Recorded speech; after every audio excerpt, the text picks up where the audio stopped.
Hey, what's up, everybody? Good evening. It's your boy JG Styles, and welcome to my channel. As today, we're gonna go over another one of my brand new, fresh off the press dioramas. Here you have it, everybody. This one's called Single Point Diorama. Before I get started, it's been a while since I did an episode, about 3 weeks, maybe, probably about a month. I've been busy doing a lot of different other things besides videos. But don't worry, because I've been working on 4 or 5 different dioramas, few action figures here and there, and definitely been working on my collection. My Batman collection, my Marvel Legend collection, and my NECA collection. So, don't worry. It's not that I haven't been doing things, but I just haven't been doing videos. And I haven't been doing my JG Styles channel. So, alright. It's glad to be back in the house again. Glad to be here with all you. And so let's dive into this one. This one is already on Facebook. It's already on Dial Structure. It's been on there for 2 weeks already. Just finally getting around to the episode. No, back then it wasn't complete. It was about 90% complete. That's still the case today. It's not complete, but it's almost there.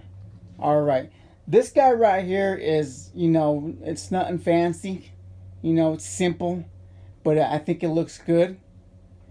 Didn't really have any kind of, influence or inspiration for this one. Just wanted to do something real quick. The outside of a industrial building with, a fence, with a brick fence and a wire mesh fence.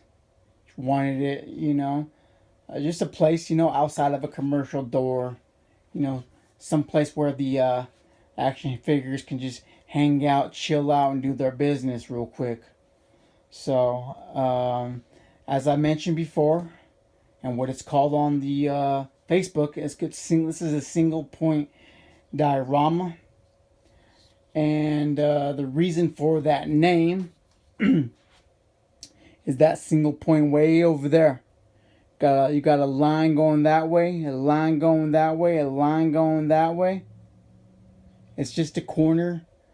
It's just a corner diorama, with the single point being that very corner down there, right behind the oil drum.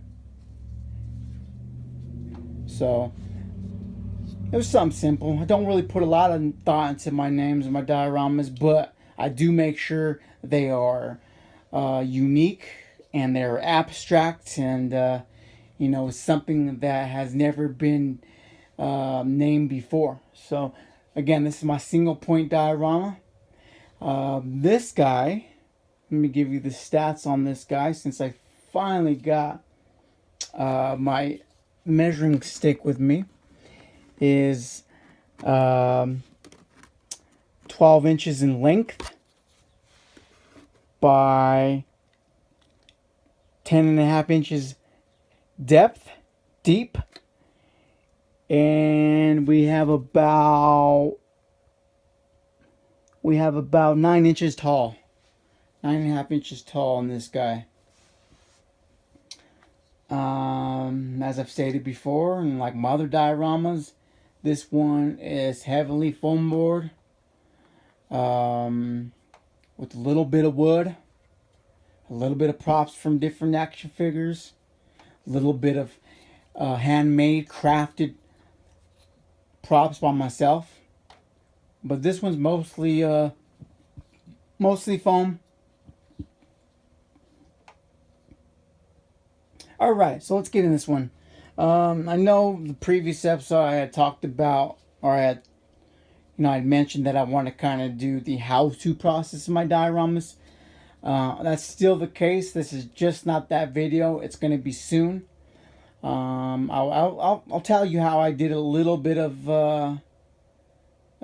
things on this diorama, some methods, but definitely not in any how-to like I want to. So, alright, so we got a concrete or a concrete floor here, masonry floor. Got a crack there. Basically, just cut out a piece of foam right here, and then chipped it out. You know, after I cut it out, chipped it out, and then I took a knife and just kind of made my designs of my cracks that I wanted to show. And then yeah, it was not much to it. It's actually a fairly easy process.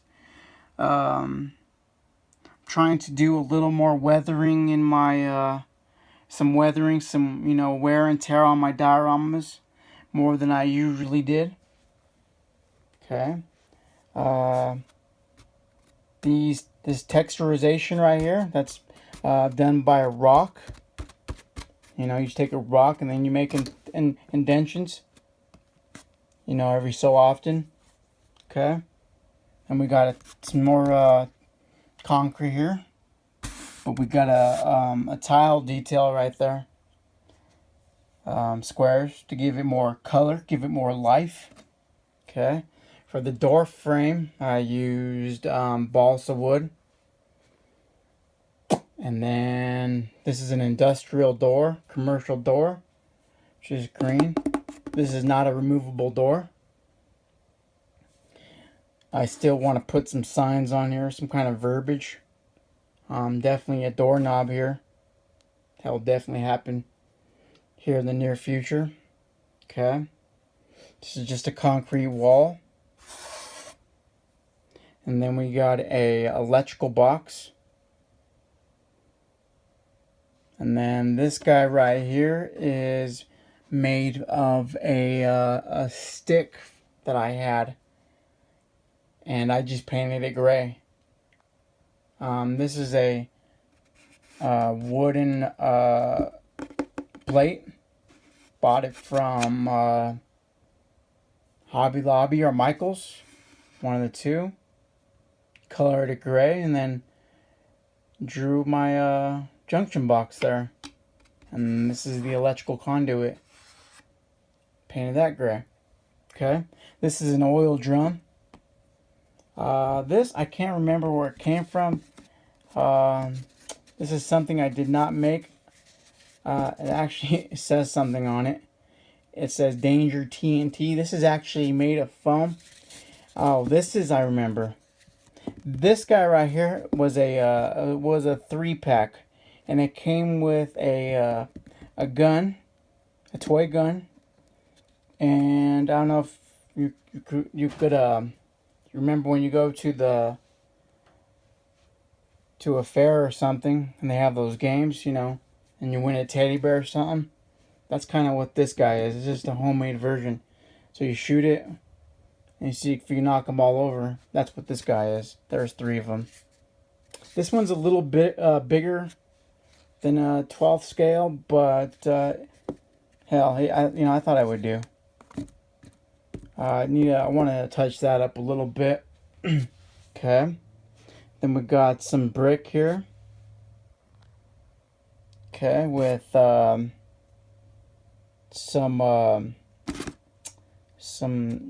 offbeat colors as being the secondary. This guy right here, this fence right here, is just some mesh that I bought from Home Depot or Lowe's. Can't remember which guy. And then this is just balsa wood.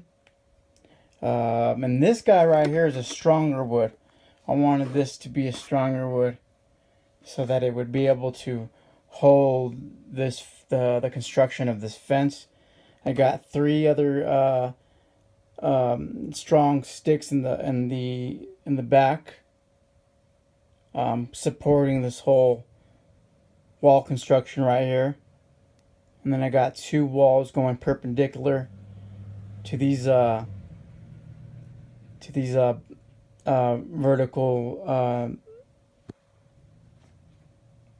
vertical pieces of wood there. This mesh was originally black, but it wasn't a hard task to make it gray. Just spray painted it gray. Everything else I painted. Yeah. As you've heard of my other dioramas, this one is glued. It's not magnetized. I've never magnetized any of my dioramas. Every one that I've ever done, I have done hot glue, and it's working out great for me. I just like the fact that all of it's in one place, in one piece. You know, don't have to break it down, put it up. I have an off-site location that I keep all my dioramas, so I'm not really hurting for space at my residence. I got a storage place allocated for all my dioramas, so not really hurting for room. As I mentioned before, I don't do dioramas for commissions. These are all my personal trophies. Sooner or later, hopefully sooner, I'm gonna get into more of the toy photography, and I hope to or anticipate having a lot of dioramas made, so that I have a lot more options when I go and do that. So then I can post them on ACBA group, and post some comic scenes or NECA, one of the two. So yeah, that's another big detail. It's glued. But yeah, I think that's it. Again, this is not complete. There's a few things I gotta add. But if you have any questions, concerns, comments, please leave your comments down below in the comment section. If you haven't subscribed to my channel, please do. Please share my channel. And at this point in time, I will say goodbye. Thanks for watching. God bless. Peace, and I'm out.